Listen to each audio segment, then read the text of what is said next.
Well, it looks like we only have a four-man team over on team 2, but Krongs is going to be first up versus Among Us. Trying to open up with a big spikes off the bat. Trinket for Among Us on that kidney shot. Blink it away from Krongs in case there's a trinket from the rogue. That's going to be that big causer trinket down. Does Among Us take him out? Huge damage, blind from a distance. This boy got an arm. Look how far away he was to blind this guy. That's one of the advantages of the Outlet Rogue. Dirty tricks of the rogue. Blinding powder, he just yeets it from across the map. Among Us already trinketed, so unless you wanted to like ice block and then pop off DM, Croxer just was like super careful. I feel like if Among Us had the combustion together with fireball, pyre, blast, something to kind of combine together, that would have been still lots of damage. But he just lived it by the blind. It's crazy. Gouge on Among Us, maybe we can shot to follow. Does go for a blade rush with a poly by Among Us. Not playing the triple shield leg, which I am very interested to see what legendary he's running outside of that. What is he running otherwise? He must be running the disciplinary command, maybe, right? For more damn. Gouge into a kidney shot Among Us with the ice block. That's forces defenses out of the mage. As Krongs are looking for the reset. Again, hopefully we'll get a 5th over on team 2. But for now, Among Us, Suz, as well as the other boys are just gonna have to try to see if they could hold the fort. As Krogs are looking for, would we just say we have somebody on team 2 leave? Team 1? Do we have Archie leave? I think Archie left to maybe try to even this out. Make these duels a bit more even. Or maybe DC'd. Can't quite tell. Krogs with the big DFA. Among Us is gonna have himself the the cauterize. Trying to go for strategic power. Got himself a little bit of a shield with combustion. Trying to see if he might be able to combust the rogue down. Gonna be the advantage by the rogue with a cheap shot to follow. Does get the ult time. But while in the seed pot, I don't think it's gonna do anything for you. Is it? Is it? I don't think so. No, I don't think so. Imagine though, you die and then ult time back up to life. That'd be interesting. That'd actually be kind of crazy if that was your own battle res. You could ult time and come back. Big trinket explosion from Krongzos. Double cheap shot comes out with Snazzy. This has a trinket earlier already. Gonna be a Dread Blades by Krongzo, but a blind out of Snazzy is looking for the full reset. Is he gonna go for triple sap? Yo, Krongzo, unless you have a trinket, I think you were just dead, my guy. I think you're just dead. Oh no. He has a Drosh rolling, full damage, cheap shot. Unless you have a trinket, I think it's over. There's no way. Yeah, Snazzy just had you caught your low health. Not much you can really do there. Gonna be a freezing trap onto Snazzy. Gotta had that freezing trap set ahead of time. Snazzy ended up walking into it. Kioska better get their opener to Snazzy. Try to make sure the rogue has nowhere to go. Big chakra to follow. Big grenades right after. Maybe flank a strike. Evasion by the rogue with the cloak of shadow. Trying to see if he can get out of there. Trying to make sure he's dodging everything. Flare does get the rogue out in the open with the harpoon, pinning him down with the freezing trap, stopping him in place. Does Snazzy have any other outs? Vanish for a second with a shadow strike. Get a shot to Kioska. Shrink gets out of the feign death to follow. Does Snazzy continue to CC chain? Does get a cheap shot, but he's completely out of options. Smoke bomb might be able to maybe go for shadow steps in and out of smoke bomb with Kioska. The dots and the pad and the grenades are just gonna end up rotting him down, I think. As we head on that 4-minute mark, not even dampening. Cheap shot onto that pet. Does get himself a sippy cup. At least might be able to build some combo points, maybe with the kidney shot into Kioska. It looks like Kioska is pulling the pet back, and Snazzy is actually putting some pressure into that pet. Traps are waiting around for Snazzy, as Charge Trap is going to be slowing him down. I think Kioska is just waiting for maybe the next stun. Just wants to make sure this is as clean as it can be. The pet is always there, harasses Snazzy, who's able to build combo points off of that pet. And maybe even trying to see if he could develop another charge of Shadowlands. There goes one charge Shadowlands. As he builds combo points and spends them, he can get the cities back. Steel Trap is going to catch him. Death Tracker with a Snazzy. Might just die to the Death Tracker by itself. Does drop down a chicken to the Kiosko. That thing does not explode. I was thinking that thing would explode. But it looks like when you fade, well, after you drop the chicken down, it will fade with you. Imagine that thing was like a martyrdom grenade, like from Call of Duty back in the day. You would drop down, a grenade drops on your feet, somebody runs over your body, boom. You get like a revenge hit. Imagine if that's how that trick could work. That would be kind of nuts.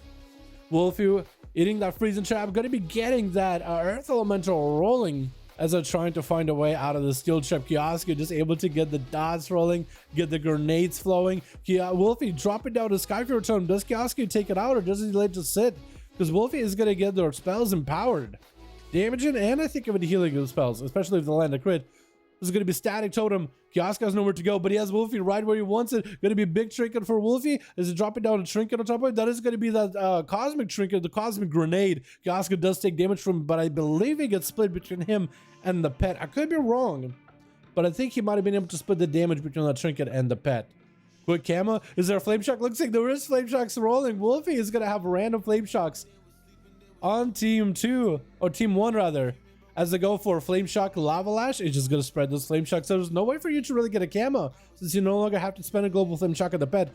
Survive the fittest for Kiosko. Try to do whatever he can in order to survive it. Freeze the trap onto the earth elemental as it disappears. So earth elemental actually eats the trap fairly well. And it looks like we did get a 5th person over on team 2 with Chicago, or was it Suz? Either Chicago or Suz. But it looks like the 5th over on team 1 is gone. Kiosko with a tar trap. Wolfie trying to make sure that he's again still putting pressure on Kiosko. Next stun, but that's actually gonna be a really deadly stun with a death shock of grenades to follow. Does he have any big damage afterwards? Maybe flank and strike. Wolfie has plenty of maelstrom, plenty of mana in order to keep himself up top. A defensive sunder with a flash scarf that's gonna get muzzled by the hunter with a freezing trap to follow. Does Kiosko go for the reset? Manic bandage, try to get himself a little bit of healing. Does his pet still have a flame shock? Maybe he can go for a camo. As long as his pet does not have a flame shock, he might be able to. Looks like he is not completely going for a full reset. Wolfie is able to get the primordial bolt with a flame shock for free. Kiosko can't really go anywhere unless it takes down the totem. It looks like he's not leaving the ring, not leaving the arena. In fact, he's actually putting pressure onto Wolfie and said Wolfie under terrible danger and does get kill shotted as Kiosko going in for the camera, but then again the free flame shock spread onto that pet is going to make it harder for him to catch a reset. Suz is going to be up next with a Kyrian setup, cheap shot of Kiosko, freezing trap to follow, but Kiosko has a trick inside of it and Suz is just going to have to sit the CC. Kiosko got himself manic bandages, steel trap into Suz, cannot camo out of there, so he is limited on how he can really escape. Suz dropping down smoke bomb, making sure nothing can be tossed at Suz while he's waiting for a shadow step to help him reconnect with Kiosko. Stun onto the pet, trinket out of the Suz is going to be a kidney shot onto Kiosko. Death shock him onto the rogue. It's going to do a lot of damage. Big explosion with a cosmic trinket for Suz around the side. Just got a full stun. Trinket, cosmic, big explosion onto the hunter.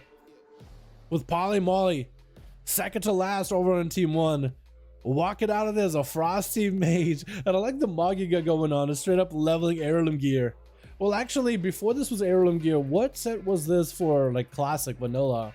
Was this like a dungeon set, I think, for casters? Or for warlocks? Hard to tell. With Suz trying to go for a CC chain. Polly, I think, is playing normal blink, so he's able to get out of stuns. But it's going to be quite a bit of damage from Suz. Shadow Blaze to follow. Polly is going to have that ulti type to put him back to, hopefully, better health. Actually got movement while frostbolting. I think it's Ice Flows the talent. That's going to be interesting. So playing Blink with Ice Flows, which I guess it makes sense. Because otherwise you either play Shimmer, Ice Flows, or I guess you would play that Frost Shield gives you armor. He's playing that triple shield Lego. So he's trying to play a little bit tankier. So let's try to see if he can go back up or reset. Going to be Shadow Step onto Polly. As he's looking to escape the mage. Going to be that Blizzard around the corner. Suz is going to be in combat for a bit. As long as he's taking damage from somebody, anybody, Polly or his images, is going to be in combat. Quick Nova, but Polly looking to get a Frostbolt in. Do they get a big proc for the Frostbolt? Maybe a Flurry? Looks like they're not going for it yet. I think maybe they're just trying to CC the rogue. Quick Polly onto Suz. Do they have the big damage? Do they have the big combo? Radiant Spark to follow with a big flurry with maybe a Frostbolt. Trying to go with Ice Flows. Oh, that Ice Flows actually helped him so much. Look at that combo. Oh my goodness. What the? Yo, that was actually kind of huge. That rogue went from half health to just spiked. That Ice Flows gave him a little bit of mobility to just get that angle. No way. Oh my goodness. Polly dropping down in freezing orb onto Chicago with the Blizzard to follow. Honestly, you should be dropping the Blizzard on top of the Earth Elemental with the Ghost Raptors and keep him in there so you can get another Blizzard, frozen orb back quicker. Chicago is playing enhancement, so it's going to be a lot of purges versus triple shield that Polly Molly is playing. Radiant Spark, trying to get himself a cast off. Big flurry, Flashbolt to follow, trying not to get interrupted. Chicago's still holding on to a cast. Ice block for Polly. Does have double ice block. That was a Kyrian burst. Needs to, I think, go for the bet. He's gonna need to go for like a really tough. It's gonna be really tough against Chicago to go for the setup he wants to play, because he wants to go for Frostbolt with the flurry and the Kyrian burst. But Chicago is just able to interrupt him with wind shear. So you kind of got to get interrupted by Chicago, and then you got to go for that Kyrian setup again. You got to basically bait interrupt out of Chicago with maybe like a Polly or something. And then you got to wait and keep Chicago out in the open. No grounded totem for Chicago, so Polly at least only has one thing to deal with. Has a second ice back if they need to. Might just have to use it. They are at 10-minute dampening. Big LE Blast, Polly Molly trying to hold on to the defenses. Getting interrupted by Chicago. Do they go for an ice block right now? Oh, it's gonna be tough. Oh, might have to go for Ice Block early here. Try not to Ice Block. Yeah. Wait, no Ice Block? I guess they only used 2 Ice Blocks. I was expecting, honestly, for them to have a second Ice Block ready. Yeah, that's a tough one. That burst onto the Rogue was awesome, but trying to do that against Enhanced Shaman, good luck. Range interrupt, ground tournament, which Chicago isn't running this time around, but you know, you're gonna expect it really. Like as a mage, you are gonna expect it. There's no way you aren't. See Bark playing that Boomkin. Oh my. Is gonna be able to get his tier set to proc that Fury of Balloon, which is gonna do reduced damage on 25% effectiveness on damage of the original Fury of Balloon. But Seabark does get full resources out of it. Curian Burst versus Chicago. Does hit him with a disarm. Big Star Surges. Oh my goodness. Oh my god, Seabark. Massive. Oh, yeah. A lot has happened in this duel. I want to say everybody gets to play except our man, Archeorc. I miss you, buddy. I miss my boy Archie. He was in the duels, and then I think DC'd or something.